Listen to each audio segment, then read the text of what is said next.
Happy Christmas, everyone. Well, it's not Christmas yet, but it's close enough. I'm so excited. I love Christmas, and I've got Diego here who is currently facing away from the camera, which is really freaking rude. I'm very sorry. Say hi. Oh, whatever. He can't be bothered. But I am so excited to film Christmas content for you guys. That's what today's video is about. And I know Emily in Paris will be coming out on like December the 22nd. So I've got to talk about that too, because that will be terrible. But anything Christmassy is what I'm kind of siding towards at the moment. I know the Hating Game came out in America, I think, in cinemas. I need to find a way to watch it. Will it come out on Netflix or something in a year or so? I don't know. If that's something you want, I'll find a way to get the movie and watch it. But aside from that, let's get into today's video, which is a movie starring Nina Dobrev, who was in the Vampire Diaries. It's called Love Hard, and it's not as bad as Holiday, which is another Netflix original Christmas movie. It's not as bad as that, but it's still pretty bad. I remember when I watched Holiday how much I hated it, and that's probably one of the worst movies I've ever watched. It was just god awful. Like, I was thinking of making a video about it, but I realized I didn't even know where to start because every single piece of dialogue is so horrendous and so cringy. Like, it's so bad it's good. So I would almost recommend watching Holiday just so you can be shocked at how terrible it is. And I watched it a second time and it was even worse the second time. So this isn't as bad as that. But what intrigued me about Love Hard in the first place and made me think, oh, I should watch that, is because it's a catfishing story. And I did a video a while ago about Sierra Burgess is a loser. I'll link it down in the description. But that is a catfishing story. And a lot of you guys found my take on it really interesting and you really enjoyed the video. And this is a romance that involves catfishing. And obviously the word catfishing and the word romance don't go together. And I don't know why writers keep thinking that they need to write a romance and somehow including catfishing, of all things, is a good idea, because it's not. It's a terrible idea. And that's why I wanted to talk about this. So prepare yourself, because it gets pretty bad. First of all, do you like my background? Isn't this so cute? I'm getting so distracted, man. I'm all over the place in this video, but isn't it cute? I've got a little sofa, so festive. And I've got a little Christmas necklace. Wait, can you see it? Or maybe I can zoom in. It's a little Christmas tree. The story follows Natalie, who's a dating column writer based in Los Angeles, and she documents her disastrous dates and she writes about it. And she always complains about this job as if it's the worst job in the world. But honestly, it's kind of interesting, I suppose, having these experiences and then writing about it in like a humorous and interesting way to entertain people. But after a while, I kind of got why, because she was actually wanting to settle down and enjoy being with someone and not just be bitching about how terrible her dates went and almost humiliating herself for her readers. So she's getting sick of just date after date where she's leaving feeling unsatisfied and disappointed and let down, which is very sad. And that in itself is an interesting character storyline, fair enough. But what bothered me is the whole of her personality is based on her bad dating life and the fact that she can't find love. And that's her entire personality. That is Natalie. That's all we know about her. That's all we're given about her. We're not given any other information about her life, her hobbies, her personality.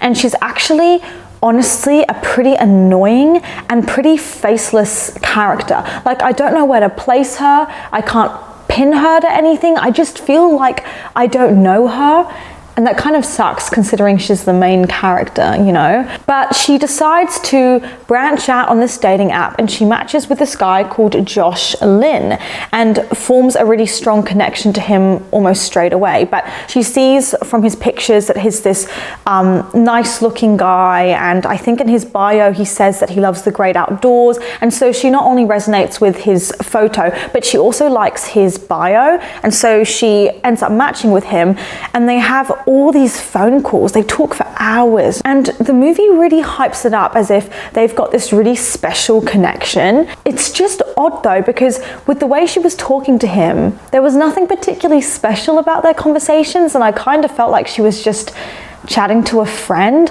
Like, there was nothing in their conversations that stood out to me and made me go, oh wow, she really connects to this guy. We're meant to believe that, no, this could be the one. Okay, I wasn't buying it, but sure, okay.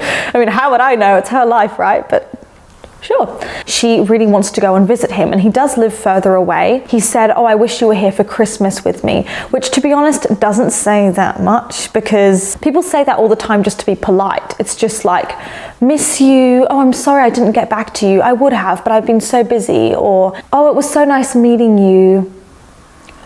You know, just very vague, wishy-washy. I mean, it can mean something, but unless there's an action behind it, it's just kind of polite, but you can't take it too seriously, right? So when he said that, I wasn't like, oh my God, he wants her there for Christmas. I just thought he was being polite. But when he said that, she took it really seriously, and she was like, oh my God. And she arranges this trip to go and visit him without even telling him. She wants to surprise visit him, which is pretty dodgy. She turns up and meets Josh's family, and they all seem super sweet. They are being kind of odd though. They seem shocked that Josh would have like a girlfriend or someone he's seeing. Natalie does notice that, and she's like, oh. But the thing is, she comes across as extremely desperate. She doesn't even know him, but she's talking about how much they like each other, how she might be his girlfriend sort of thing, and she's just so excited about it. And she's not 12, she's a grown woman. It was kind of sad that she was placing so much value on Josh in this relationship, and so I felt kind of bad for her. A guy appears in the hallway. It's Josh, except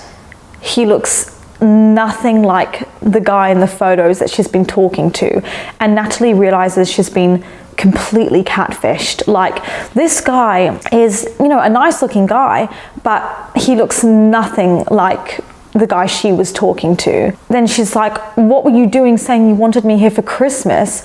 And then Josh is like, oh, I just said that to be polite. What are you doing? I didn't actually want you to turn up. And that was kind of sad. So I guess he was just saying that, but he didn't want her there for Christmas at all. He just was saying it. So was he ever going to meet up with her in person? Like, did he ever care enough to do that? I don't know. That was kind of insulting. Great. So did you not connect to her at all in those phone calls? Were you ever going to tell her the truth about who you were, or were you just going to mess her around? I don't know, but I get why she was angry, because he's completely fabricated his identity. Everything's a lie. And he was getting her all excited about him, and he's not even being honest about what he looks like, you know, which is so unattractive, because it shows how insecure he is with himself that he couldn't just show his own face in his photos. I don't know if she actually would have swiped right on Josh if he'd been honest about what he looked like, which is basically what he was saying, that if he looked like himself, he knew he wouldn't be getting any kind of attention, but if he looked like his friend, then he would get loads of attention, because he'd actually used the photos of one of his old friends. Obviously with dating apps, they are quite superficial. It's not like meeting in real life where you can get to know the person gradually and bond with them. On a dating app, the only thing you have to go on really is the person's appearance. So I felt bad for him, but honestly, dating apps just won't work for him then if he feels like that. If he's saying he feels too ugly, then he should be trying to meet people in the real world, because on a dating app, people will judge you off your appearance. That's the whole point, you know. But he's not ugly though. She doesn't need to be attracted to him if she doesn't want to be. That's fine. I mean, we all have different types, right? But she is not attracted to him at all, which makes it worse, because she's like, wow, the guy I was talking to I really liked, but you don't look anything like him, and I'm just really angry. And so she storms out and goes to, I think it's a bar. She actually sees the guy there that she thought she'd been talking to, the old friend of Josh's whose photos have been used, right? She decides that the best way to woo him is to start doing this really sexy dance and karaoke and seduce him that way, I guess, which I found really odd. She was totally wasting her time too. She sees him in this bar. She should go up and talk to him right away, because he could leave at any point or something could happen. But she goes into the bathroom to call her friend first, to talk about what happened, have a chat, and then ask if she should go and talk to this guy and take a chance, which is ridiculous. You would never do that, because she's in the bathroom stall. She doesn't know where he's gone. You wouldn't think to call your friend. You just go up and talk to him before he left. But anyway, her friend says, yes, you should 100% go for it. Natalie goes back into the bar, and then rather than just talking to him and saying, hey, she thinks, no, what I need to do is do this really dramatic dance and sing and put my leg on the table and all this. So she starts doing her dance, and it's a bit weird. The guy actually seems kind of impressed, but then she turns around and he sees her face. Her face is really puffy. She was unrecognizable. I had no idea what was going on, but she's allergic to something. She was having an allergic reaction and somehow didn't seem to realize she'd been having an allergic reaction. But eventually she realizes, and then she needs to go to the hospital or whatever. No, it doesn't. Oh my God. Josh appears because he's looking for her and he tries to get her help, but for some reason he takes her to the vet rather than to an actual hospital. Was that meant to be funny? It was just really weird and made him seem so useless at everything, so inept. Like, it was awful. But anyway, she ends up going to the vet. He says that he feels really bad about everything, and so he'd be happy to set her up with the guy she actually thought she was talking to in the photos, who's called Tag. Josh should just do it out of the kindness of his heart as an apology, but he says that he wants something in return, which, I mean, he doesn't have the right to be asking for anything, to be honest, but he says he'd really appreciate it if Natalie pretended to be his girlfriend, because Josh's family's always thinking he's a bit of a loser, and it would really help him if they would think that he had a girlfriend. And what bothered me about that is it clearly shows that Josh hasn't learned anything, and he hasn't learned anything about honesty and being true to yourself, because he's now trying to con his entire family into buying that he's in a relationship. And the worst part is that Natalie's like, okay, I guess so, and goes along with it, which is so messed up and really doesn't make her any better than him, but fine. Josh goes to introduce her to Tag. Tag's just as attractive as she remembered from the photos, but his personality isn't quite what she might have hoped. He's fine, he's quite friendly. I appreciate that they did that and didn't make him into a total jerk, because that would have been a bit of a cliche. And it's kind of unexpected, I think, to show him being quite nice, and he's fine, but he doesn't really vibe with Natalie. But she's trying so hard to impress him and make him like her, to the point that she's not even being herself. She's lying about everything, about her hobbies, about her interest in sport, about the type of book she likes to read, just everything. And she's giggling like an idiot, and just, it's really sad. So she's effectively catfishing him in a very similar way, really, to how Josh catfished her. I know it's not to the same degree, but there's still a level of deception there, because she's lying to Tag, and she's also lying to Josh's whole family, pretending to be in a relationship with him. They're not really vibing, but when she really decides she doesn't like him is when he says that he doesn't like Christmas particularly and doesn't celebrate it. And for some reason, she's quite bothered by this. And I found it odd, because they never mentioned anything earlier about Natalie really valuing Christmas, and it didn't seem that big a deal. So I don't know why that was made into such a deal breaker, that he doesn't celebrate Christmas, but somehow to us as the audience, it's meant to be like a complete turn off. And then Natalie meets Josh's brother Owen, and Owen is extremely attention seeking and horrible. And Natalie does tell Josh that he needs to learn to steal the limelight back every now and then, because she is kind of friends with Josh at this point, and she's like, dude, your brother takes all the attention. And so Josh does take this feedback on board, and he's like, you're right, I really should take control here and there and draw attention to myself sometimes too. Cool. The problem is that Josh thinks the best way to do this is to propose to Natalie in front of the whole family, including Owen. And Natalie's so put on the spot that she's like, sure, I'll marry you. And so now the lie's on another level, because the whole family's thinking that Natalie's going to be a part of their family and she's going to marry Josh, and the whole thing's so deceptive, and also makes Josh appear extremely insecure and also really douchey for putting Natalie on the spot like that and kind of embarrassing her. This is the problem with Josh. As you may have been able to tell, Josh and Natalie are meant to end up together by the end, right? It's the couple that are meant to be together but have no idea they're perfect for each other.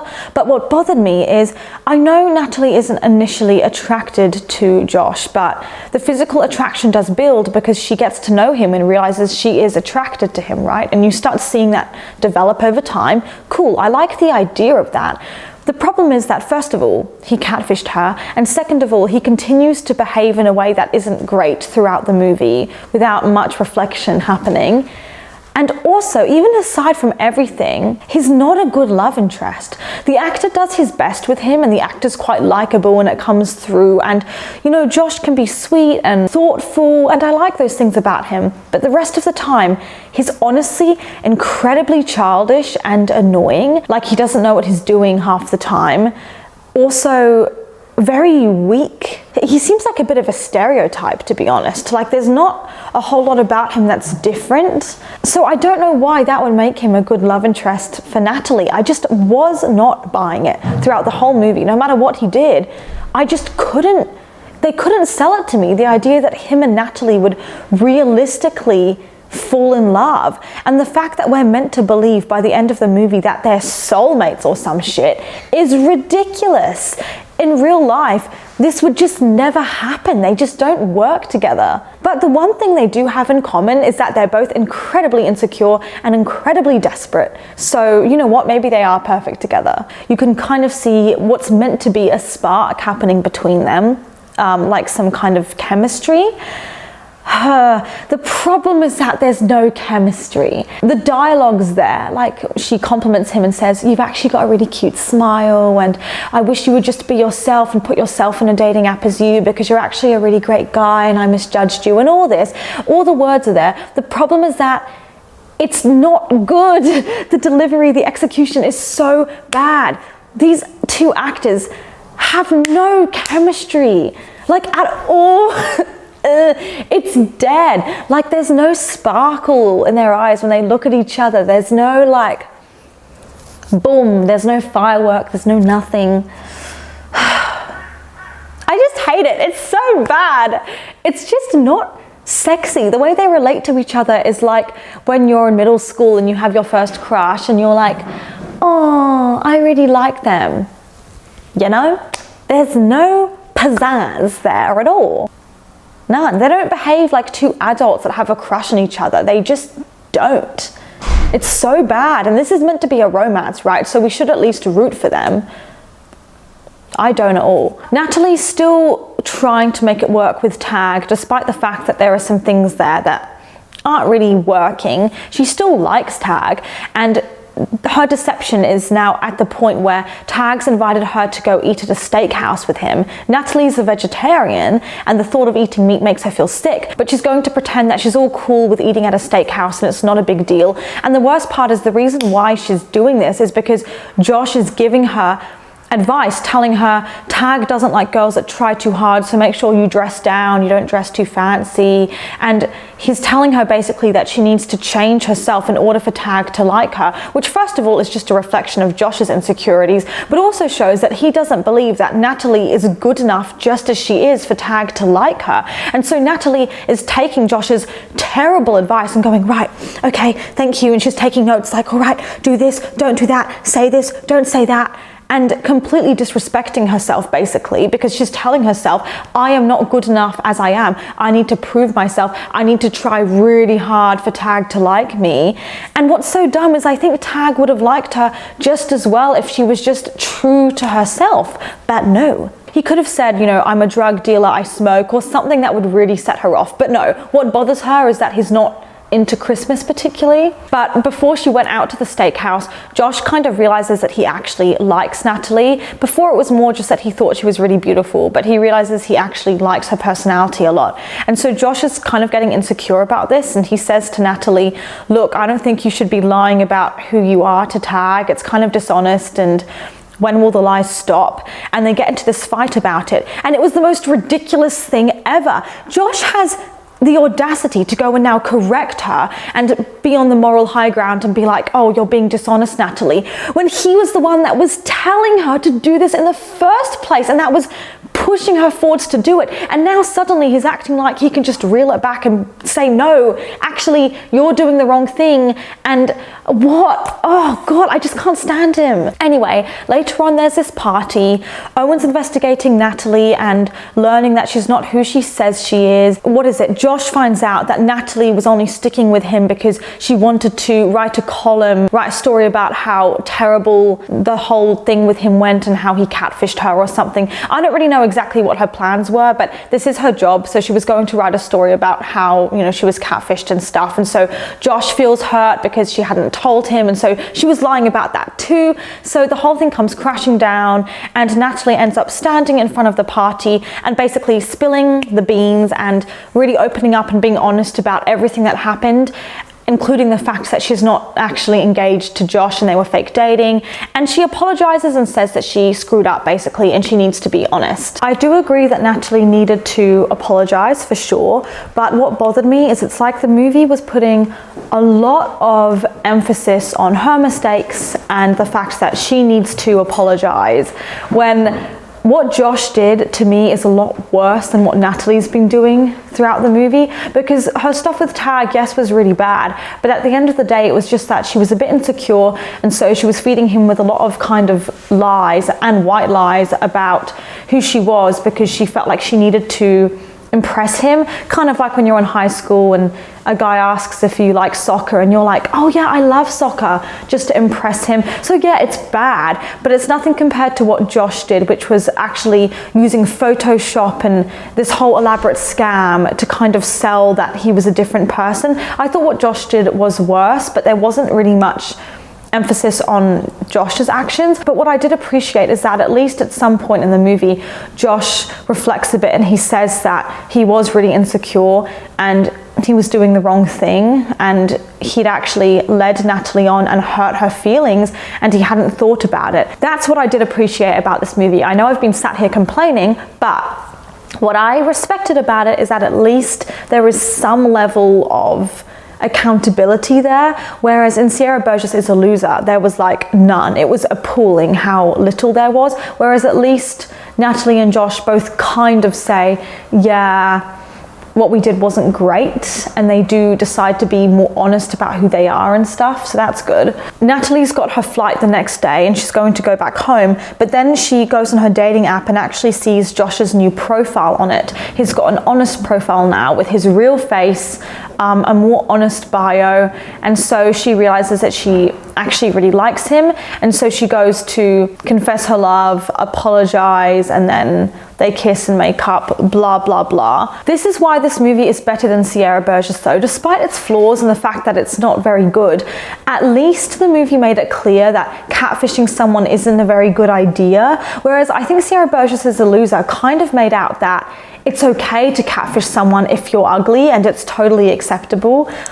So there is some improvement, I guess. It also bothered me that Natalie and Josh end up together at the end. I could understand them working through their differences and maybe becoming friends and apologizing and moving on. Them getting together at the end didn't feel deserved, and it also kind of sends this message that if you mess up, it's okay, because as long as you're kind of a good person, you'll just get what you want and everything will be sorted out. But honestly, the way their relationship started was so dishonest and messy, and it was built on lies, and so it probably would have been better if they just never got together at the end at all, and she learned to be happy being single maybe. As a result, I just don't really like this movie. And also what bothered me is that Tag didn't get the apology that he deserved by the end, because when you think about it, Josh had been lying to him and kind of using him, and Natalie had been lying to him, and neither of them seemed to think about that or care. And I know he's meant to be the hot guy and everything, but he still would have feelings, and he still would get upset about stuff when people mistreat him, and he didn't do anything to like warrant that behavior. But yeah, those are my thoughts. I didn't love it. It wasn't even that fun to watch either. It was kind of boring at points. I was like, I don't care. I don't care. However, it's not as boring as like The Princess Switch or A Christmas Prince or something. I found those like unwatchably boring. This one was a bit more entertaining, but it's still kind of trashy. But I don't know really like what I would have expected, considering it's like a Netflix original Christmas movie. They're never gonna be great, but it's still better than Holiday. Anything's better than Holiday. But make sure you follow me on Instagram. Stay tuned for the upcoming videos. Also, I've got a Victorious video coming out. God, I'm so excited. I'm so excited. Honestly, the videos coming up are gonna be So good. You have no idea. But yeah, I will see you guys for the next one.